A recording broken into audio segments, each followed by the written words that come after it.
A tela do seu carro está lenta? Deixe-me mostrar como acelerar a tela nos carros Toyota.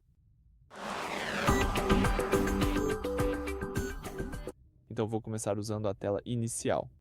Escolha o menu aqui, selecione Configurações, escolha a aba Geral e role para baixo até ver a opção de animação.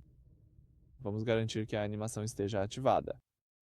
Se você ativar a animação, ela remove a transição deslizante entre os menus, fazendo com que o sistema pareça muito mais rápido e responsivo.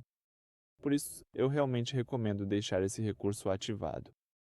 Sem esse recurso, tudo parece menos suave. Então, vamos apenas ativar a animação e aproveitar o uso do seu menu da melhor forma possível.